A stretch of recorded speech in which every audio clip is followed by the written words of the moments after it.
నందమూరి నరసింహం బాలకృష్ణ గారి హీరోగా బాబీ దర్శకత్వంలో ఒక చిత్రం తెరకెక్కుతున్నటువంటి నేపథ్యంలో ఆ చిత్రానికి సంబంధించినటువంటి టైటిల్ విషయంలో బాలయ్యకి బాబీకి గొడవ జరిగింది అంటూ ఒక వార్త ఇప్పుడు సోషల్ మీడియాలో చక్కర్లు కొడుతూ ఉంది. దీని మీద మనం విశ్లేషణ చేసుకునేటువంటి ప్రయత్నం చేద్దాం. ప్రస్తుతం మనతో పాటు ఉన్నారు ప్రముఖ సినీ క్రిటిక్ దాసరి విజ్ఞాన్ గారితో మాట్లాడుతాం.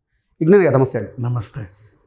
ఇప్పుడు బాబీ గారి దర్శకత్వంలో బాలకృష్ణ గారు ఒక సినిమాలో నటిస్తూ ఉన్నారు.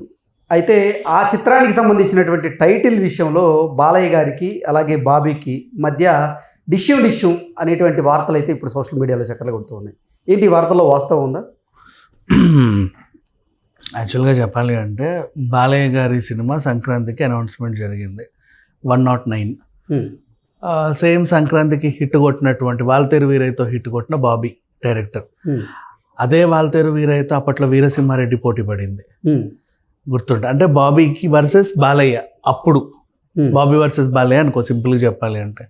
ఇప్పుడు బాబీ విత్ బాలయ్య అయినా కూడా మళ్ళీ అది బాబీ వర్సెస్ బాలయ్య అయింది అనే ఒక టాక్ వచ్చింది బయటికి.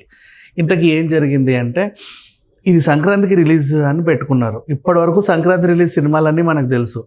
వాటి టైటిల్లు, టీజర్లు, ఒకటో రెండో పాటలు కూడా వచ్చాయి. ఇప్పుడు సంక్రాంతికి గేమ్ చేంజర్ అన్నాం. గేమ్ చేంజర్ కాన్సెప్ట్ ఏంటి, ఇలా ఉంటుంది అలా ఉంటుంది, ఫోటోలు, చిన్న టీజరు, 2 పాటలు అన్నీ వచ్చేసాయి. అదే సంక్రాంతికి ముందు విశ్వంబర్ అనుకున్నారు, బట్ లేదు. అయినప్పటికీ దానికి సంబంధించి ఏదో చిన్న టీజర్ రిలీజ్ చేశారు. మళ్ళీ దాన్ని మేకి పోస్ట్పోన్ చేశారు. అంటే మేకి సంబంధించిన టీజర్ కూడా మనకు వచ్చింది.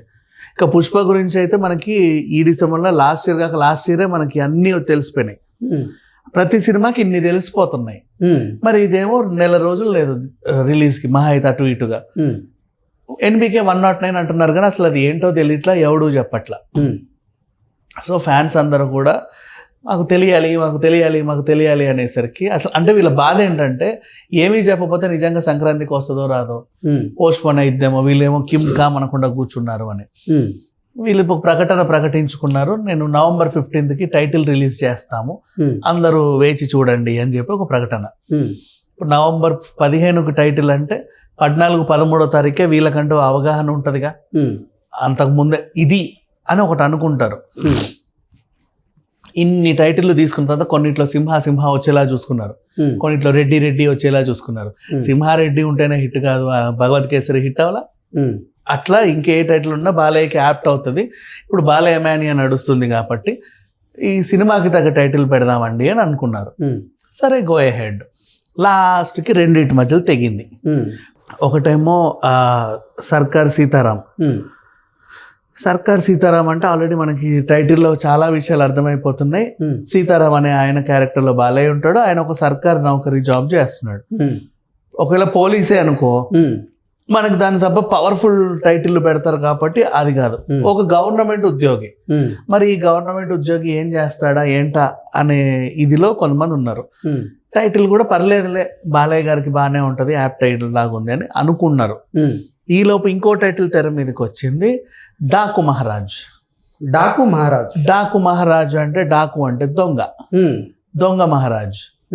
దొంగ మహారాజ్ అంటే ఇప్పుడు నీకు అర్థమవుతుందా? ఇప్పుడు ఈ 2 టైటిల్స్ ని కంపేర్ చేసి స్టోరీని డీకోడ్ చేద్దాం సరదాగా. సర్కార్ సీతారాం, డాకు మహారాజ్ అనే 2 పదార్థాలు బయటికి వచ్చాయి మనకి. దీన్ని బట్టి వంటకం తెలుసుకుందాం.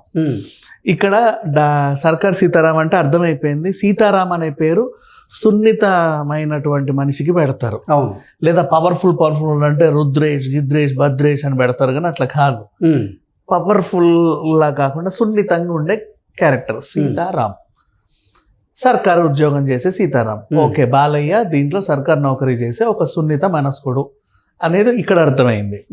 డాకు మహారాజ్ అంటే సున్నిత మనస్కుడు అయినటువంటి సర్కారు ఉద్యోగి చేసే బాలయ్య ఒక దొంగ మహారాజులా. ఏదైనా మహారాజు అంటే ఒక సామ్రాజ్యానికి అధిపతి, చూస్తేనేమో దొంగ. మరి సర్కారు దొంగ ఎలా అయ్యాడు? సర్కారు నౌకరీ అంటే బల్ల కింద చేతులు పెడితేనే అవుతారు, లేదా ఇంకేమైనా వీళ్ళకి ఇట్లా మీడియేటర్గా ఏదన్నా చేపిస్తేనే అవుతారు. మెయిన్ లంచగొండితనం. సో లంచాలు తీసుకొని ఒక లంచగొండి సామ్రాజ్యానికి ఈయన మహారాజుగా, దొంగ మహారాజుగా ఎదిగాడా, అసలు ఎలా ఉంటుంది అనేది ఇక్కడ చాలా మంది విశ్లేషకులు ఏం చేస్తున్నారంటే స్టోరీని డీకోడ్ చేస్తున్నారు. ఓకే, అంటే 2 టైటిల్స్ బయటకు వచ్చాయి, రెండింటికి సంబంధం లేదు. ఉమ్, ఒకటేమో ఫస్ట్ హాఫ్కి పెట్టేలా ఉంది, ఇంకోటి సెకండ్ హాఫ్కి పెట్టేలా ఉంది. ఉమ్, సో ఫస్ట్ హాఫ్లో ఈయన సున్నితంగా ఉండి సెకండ్ హాఫ్కి ఇలా అవుతాడా అన్నట్టు డీకోడ్ చేసే క్రైన్లో. ఇప్పుడు అసలు గొడవ ఏంటంటే ఈ సినిమాకి సర్కార్ సీతారాం అయితే చాలా బాగుంటుందండి అని చెప్పేసి డైరెక్టర్ ప్రొడ్యూసర్కి సజెస్ట్ చేస్తే వాళ్ళు కూడా బాగుంటుంది పెట్టండి, గో హెడ్, రేపో మాపో ఇంకా కొట్టించేయండి పోస్టర్లు అన్నట్టుగా వాళ్ళు గ్రీన్ సిగ్నల్ ఇచ్చారు. ఓకే. మధ్యలో బాలయ్య మోకాలడ్డు, ఉమ్, నో దీనికి డాకు మహారాజ్ అయితేనే బాగుంటుంది, ఇదే టైటిల్ పెట్టండి అని ఈయన. ఓకే. సో ఇప్పుడు డాకు మహారాజ్ ఉంటుందా సర్కార్ సీతారాం ఉంటుందా అంటే ఖచ్చితంగా ఆబ్వియస్లీ బాలయ్య డెసిషనే ఫైనల్ అవుతుంది కాబట్టి ఉమ్, డాకు మహారాజ్ ఉండే అవకాశం ఉంది. ఉమ్, ఇక ఇప్పుడు ఏం చేశారంటే ఈ విషయం విన్నప్పటి నుంచి జనాలందరూ ఫ్యాన్స్ అందరూ కూడా ఉమ్, డాకు మహారాజ్ అని డిఫరెంట్ టైటిల్ వాళ్ళకి నచ్చినట్టుగా డిజైన్లు చేసేసుకొని um, teaser out tomorrow, trailer out tomorrow, title out tomorrow అని చెప్పేసి వాళ్ళకి తోచిందంతా పబ్లిష్ చేస్తున్నారు. ఉమ్. సో అసలు అంటే బాలయ్య నిర్ణయంతో బాబీ ఏకీభవించలేదు కాబట్టి ఇప్పుడు బాలయ్య నిర్ణయంతో బాబీ అసంతృప్తిగా ఉన్నాడు అని మనం అనుకోవచ్చు. చిచ్చి అట్లా ఏముండదు. 2 టైటిల్లో 2 యాప్ట్ అన్నప్పుడు ఉమ్, ఇది కాకుంటుంది అది కాకుంటుంది తప్పే ఉంది. ఉమ్, ఇంకొకటి 2 టైటిల్స్ యాప్ట్ అన్నప్పుడు ఉమ్, ఇది బాగుంటుందని వీళ్ళు చెప్పినప్పటికీ కూడా ఉమ్, కొన్ని చూసుకుంటారు కదా మంచి చెడు. ఉమ్, ఇప్పుడు పంతుల్ని కూడా అడుగుతారు. మనకి ఇప్పుడు ఒక ఎంత పెద్ద రాజైనా ఉమ్, రాజపురోహితుడిని అడిగి ఏదైనా కార్యం నిర్వహిస్తూ ఉంటారు. ఉమ్, అలాగే సినిమా వాళ్ళు కూడా వాళ్ళకి సంబంధించిన పూజారులను పిలిచి ముహూర్తం సన్నివేశాల ముందు ఈ 2 టైటిల్ అనుకున్నామండి ఏది బాగుంటుందో చెప్పండి అని కూడా అడుగుతారు. ఉమ్, ఈ కాలం ప్రకారం ఇది ప్రకారం అది ప్రకారం ఇది బాగుంటుందండి అని వాళ్ళు ఏదైనా సజెస్ట్ చేసి కూడా ఉండొచ్చుగా. ఉమ్, మంచి చెడు ఉంటాయి. ఇప్పుడు మంచిగా వాళ్ళు సజెస్ట్ చేసినప్పుడు రెండిట్లో ఏదైనా పర్లేనప్పుడు దీనికి ఒప్పుకొని తీరాలి. పైగా బాలయ్యకి మంచి చెడు తెలుసు, ఉమ్, ఊరికే దేనికి అట్లా ఓకే చేయడు. సింపుల్గా ఉమ్, కొంచెం అటు ఏడు ఇటు ఏడు ఆలోచించే మనిషి కాబట్టి ఆయన చెబితే బాబీ కూడా ఏకీభవించాల్సిందని నన్ను అడిగితే ఏకీభవిస్తాడని అనుకుంటున్నాను. సో ఓవరాల్గా ఈ సినిమా టైటిల్ ఏదయ్యే అవకాశం ఉందంటారు? మోస్ట్లీ ఇంటర్నెట్లో హల్చల్ చూస్తే డాకు మహారాజే ఉంది. ఉమ్, ఇన్ కేస్ ఒకవేళ డాకు మహారాజే కనుక ఫైనల్ అయినా లేకపోతే అది ఫైనల్ అయినా ఇది ఫైనల్ అయినా రేపు మనకి వాళ్ళ ఎంచుకున్న టైంకి ఆ టైటిల్ టీజర్ ఎప్పుడైతే రిలీజ్ అవుతుందో ఉమ్, అప్పటి వరకు సస్పెన్స్ 24 గంటలు ఆగుదాం తప్పే ఉంది. Okay. Okay, thank you so much.